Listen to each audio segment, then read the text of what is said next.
Last week I spent time describing this idea of the dual messiahs in some detail so we would have a basis for this. And I'm going to have a question today that kind of explains the whole point here. The idea of the dual messiahs was already present, obviously, by the time we get to the book of Hebrews. And so we had the political Messiah, which we're all familiar with. We talked about the Levitical priesthood, also necessitating a Messiah to take that role. And then the book of Zechariah actually makes the point, as close as we get in the Old Testament, that there are two anointed ones, two Messiahs that stand by the Lord of the whole earth. The word anointed in Hebrew is the word Messiah, but just seeing the word anointed doesn't necessarily create a position of Messiah. It's also a common word. So this all comes down to theology, what human beings make of what the scripture says. And then I pointed out this. This is one of the things I wanted to especially make note of, and that's the fact that this particular Dead Sea Scroll, 11Q13, is called the Melchizedek Scroll because it talks about Melchizedek and creates an eschatology about the year of Jubilee, that being every 7 years, and then 7 of 7 years is the Great Jubilee, the 49 years, and then how that follows the ideas that we see in the book of Daniel with the 490-year 70 weeks. So I also wanted you to see this. I didn't show you this last week, but the idea here that the rest, besides this Melchizedek scroll, generally what you see at Qumran with the Dead Sea Scrolls is the dual Messiah idea. It was established by the time we get most of what's in the Dead Sea Scrolls. So the community rule is probably one of the most important, if not the most important, scroll that was found in the Dead Sea Scrolls, because it lays out what they believed and what they were supposed to do and what the rules were and that kind of thing. And it has this reference in it, talking about the men of holiness, which is the way they describe themselves. They shall depart from none of the counsels of the law to walk in the stubbornness of their hearts, but shall be ruled by the primitive precepts, the ones at the very beginning, which were established for that community, in which the men of the community were first instructed, until there shall come the prophet and the messiahs of Aaron and Israel. This actually, depending on how you read it, could describe three different roles. A messiah of Aaron for the priesthood, a messiah for Israel for the king, and also a prophet from the book of Deuteronomy, the description from the book of Deuteronomy. So you could actually have three different roles that have to be fulfilled here, if you look at it from that perspective. There's another thing there that's in the Dead Sea Scrolls called the Damascus document, which has been discovered, which was actually discovered before it was found in the Dead Sea Scrolls in Egypt. They had already found this. It's very fragmented in both places, although the one from Egypt is a lot more complete. And it has a reference in it at the beginning of its 16th chapter, which says, "This is the exact statement of the statutes in which they shall walk until the coming of the Messiah of Aaron and Israel, who will pardon their iniquity." This one leaves it ambiguous, and there's an idea that the Damascus document actually predated the community rule, and the community rule came out of it. And if that's the case, it would explain that this version of what we're seeing here became theologically interpreted to what you see in the community rule, which has up to 3 different roles to fulfill, because this could be describing 2 messiahs, the Messiah of Aaron and the Messiah of Israel. but it also could be describing a single Messiah who fulfills the role of Aaron and Israel, which is what we get with Melchizedek, only from the law's perspective, not from the idea that we're getting in the book of Hebrews that it's beyond the law. All of that said, just to help us understand really why he's writing what he's writing. And that's where we're going to go next as we finish chapter 7. Picking it up with verse 11 to get back to where we were. If perfection had been attainable through the Levitical priesthood, in other words, under the law, for under it the people received the law, what further need would there have been for another priest to arise after the order of Melchizedek rather than one named after the order of Aaron? And this kind of lays out what this whole end of the chapter is about. The arising of a priest after the order of Melchizedek from Psalm 110 is a prophecy. That's how he's using Psalm 110 as a prophecy. And so the law was not perfect. Now, this idea of perfection, I've talked about this before, and it's very prevalent here in Hebrews especially. This particular instance is this Greek word teleiosis. There's 5 or 6 words in Greek that get used in the New Testament they all come from the same word form. That here is T-E-L-E, and then most of them have some form of this ending as well, and it is not the word for perfect. The concept is different. The concept is finishing something. So it's perfect in the fact that it is finished, because if something's not finished, it's still imperfect. But the word perfect to us means something different than it meant for this particular word. What it means is that everything that had to be done was done, so it was completed, and it was completed correctly. Now, you can finish something and it not be what you intended it to be. But this word means it was finished and it turned out the way it was supposed to. And like I said, there's 5 or 6 different forms of this word that get used all through the New Testament, and then he uses just about every one of them in this book. So what he's saying here is that the law didn't finish things the way they were intended to be finished. That's what he means when he says, if it had been perfect. It wasn't perfect. It didn't finish everything the way it's supposed to be finished. So that's what he's saying. He follows that by saying, for when there is a change in the priesthood, there is necessarily a change in the law as well. So he goes on to add to this that since the priesthood changed, we have a priest after the order of Melchizedek instead of after the law, then the law has to change too.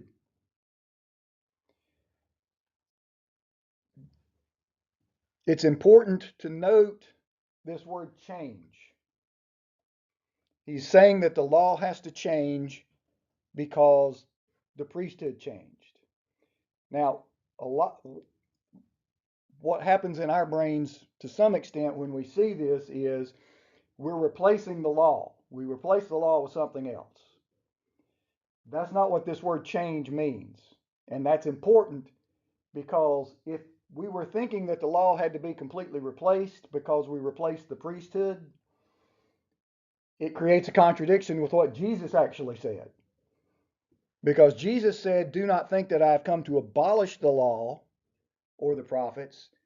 I have not come to abolish them, but to fulfill them. This word fulfill is different from what we're seeing here with perfection and that sort of thing, but it literally means that. To fill something up completely. So the idea of completing something by filling it up completely is what this word means. And that's how this word gets used constantly in the New Testament. And it's most often used when it's talking about the Old Testament scriptures. The Old Testament scriptures get fulfilled. It's the Greek word pleruu. It's actually got two syllables at the end. Pleruu. This word is the word that's used for what's in the Old Testament being completed, in the sense that it has all come to pass as predicted. And that's what we see over and over again in the New Testament. So Jesus said he didn't come to replace the law. He came to complete the law. What he was there to do was to complete the law, and that's the same idea as the writer of the book of Hebrews is using, with some subtlety involved, obviously. And that's in this word metathesis, which is what we have here for the word change. Now, there is a Greek word, alasso, that the writer of the book of Hebrews uses a couple of times that means to swap something out, to change it. Take this out, put something in its place. That's not metathesis. Alasso means to replace it. Metathesis means to move it. So you don't get rid of it, you just shift it. You make a shift. And that's what he's saying here is the law shifted. The law remains in place. You're still supposed to pay attention to the law. And that's what Jesus said. I didn't come here to get rid of the law. I came here to show you how the law was supposed to work. And the writer here is using the same idea. And he uses this word metathesis several times too. When he talks about the law, it's shifted. So I just want to make it very clear what's going on here. The law changes, but it's not replaced. We're just shifting it. The priesthood that fulfills the law, which is what he's getting ready to talk about, is a shift in the law, not eradicating everything else that's in the law. That's how he means it. 4, the one of whom these things are spoken belonged to another tribe, from which no one has ever served at the altar. He's not talking about Melchizedek here, he's talking about Jesus. Jesus is the one who is from another tribe. For it is evident that our Lord was descended from Judah, and in connection with that tribe, Moses said nothing about priests. So Jesus was not from the tribe of Levi. He was not qualified to be a priest in the law. Does it matter that Jesus wasn't a Levite? Does it matter to you? Would it matter to you if there were no book of Hebrews? Would it matter to you that Jesus was not in the tribe of Levi? Why? There's a very simple explanation why. For you to be a priest and make a sacrifice, and Jesus, which he's going to talk about next, made the sacrifice himself. He was the sacrifice, and he was the one who made the sacrifice on the altar. So if he's going to perform the role of priest, he has to be a Levite to obey the law. Think of it in these terms. What's the name of this book? Hebrews. Why is it called Hebrews? Because when they put it in the New Testament, they didn't know who wrote it, and they had to figure out a title, and they thought from what it had in it that it must be directed at the Jews. So who does care that Jesus wasn't a Levite?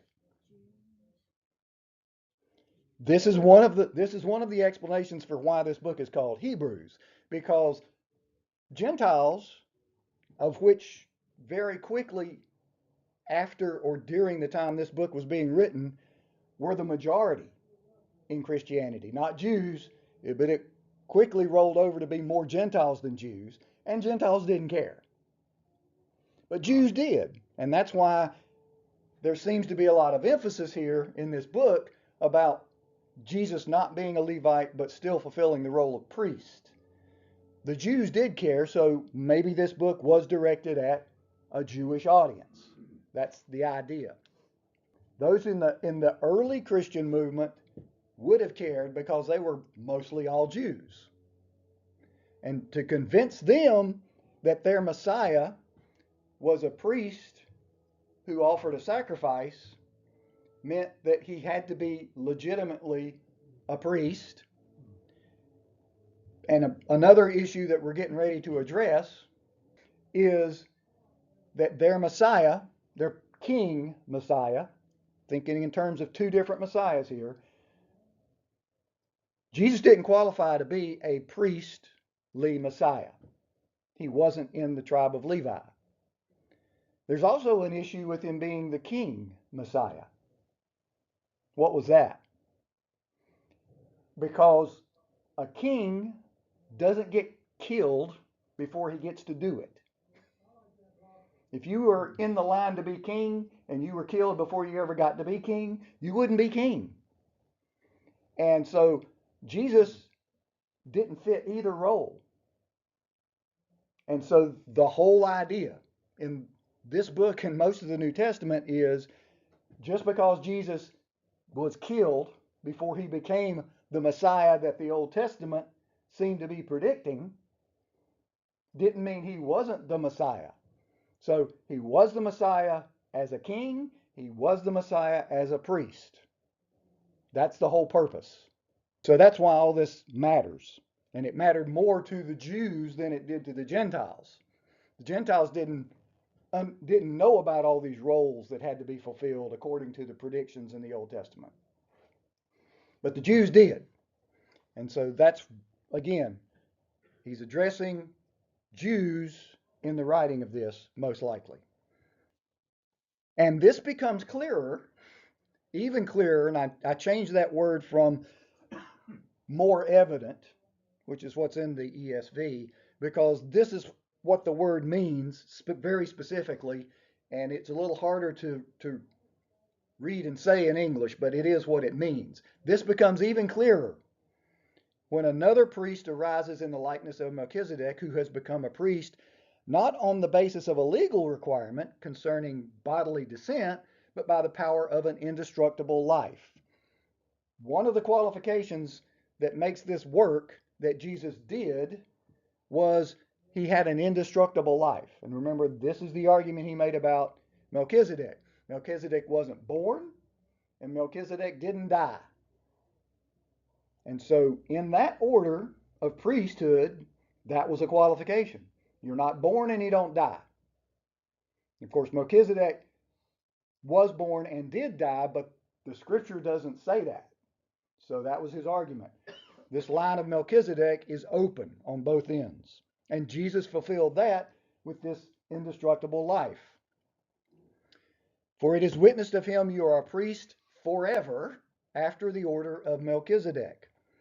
For on the one hand, a former commandment is set aside because of its weakness and uselessness, for the law made nothing complete. It didn't finish it properly. But on the other hand, a better hope, elpis, which we will come back to over and over again here, is introduced through which we draw near to God. We are able to draw near to God because of the hope that Jesus gives us in what he has done, what he has accomplished. And it was not without an oath.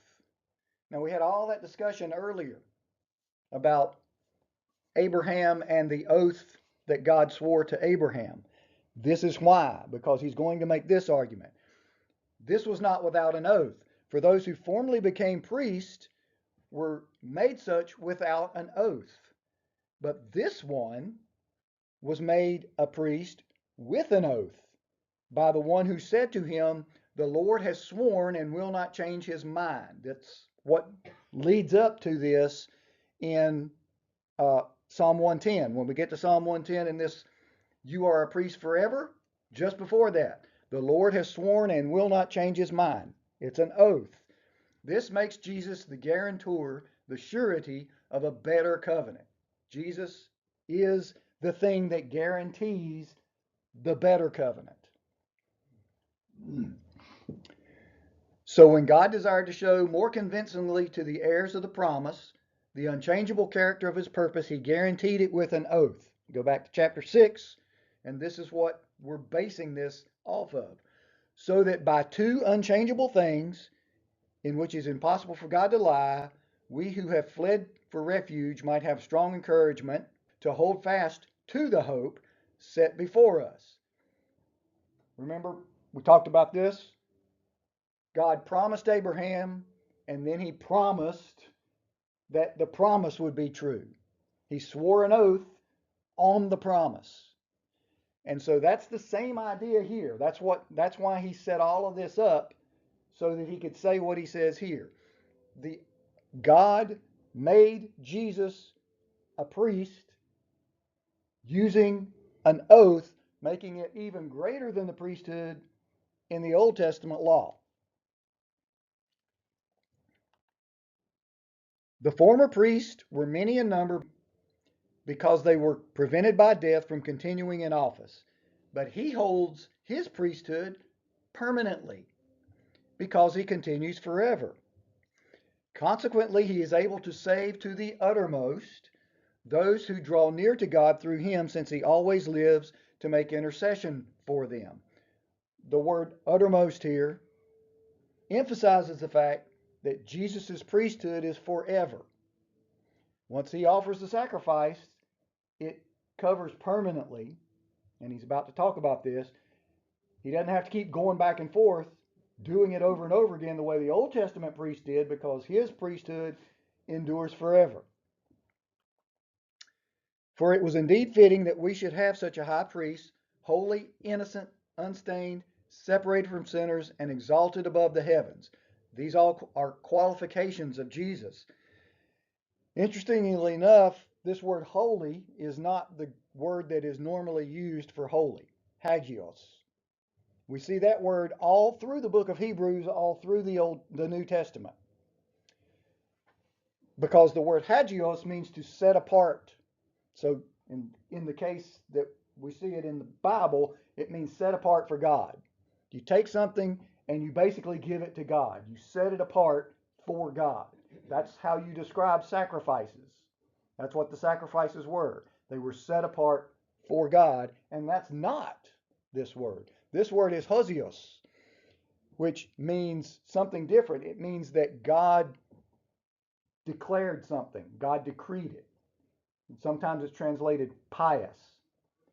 And he uses it here in a different sense from holy. But it means that God did something. God made Jesus who he was. It wasn't set apart by man, but it was set apart by God. God decreed that Jesus would be set apart, different in that sense.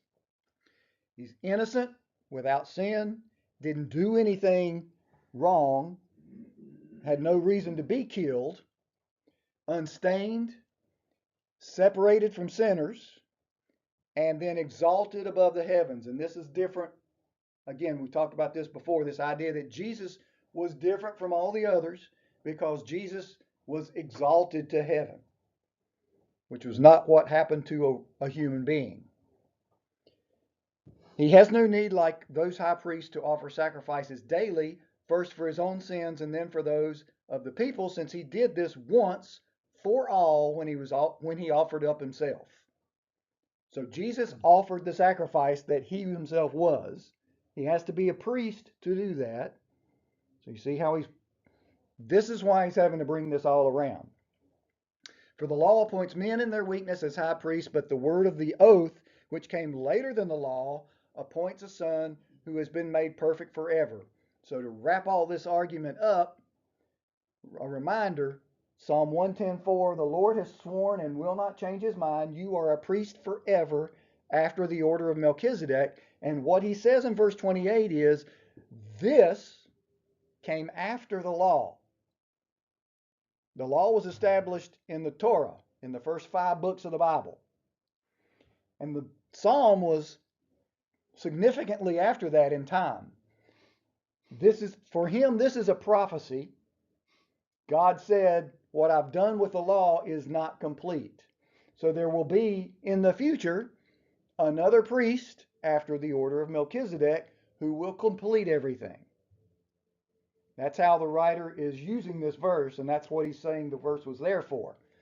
God later, after the law, predicted that there would be a priest who finished everything. So when we start back, we'll pick it up in chapter 8, and he says, now the point in what we are saying is this.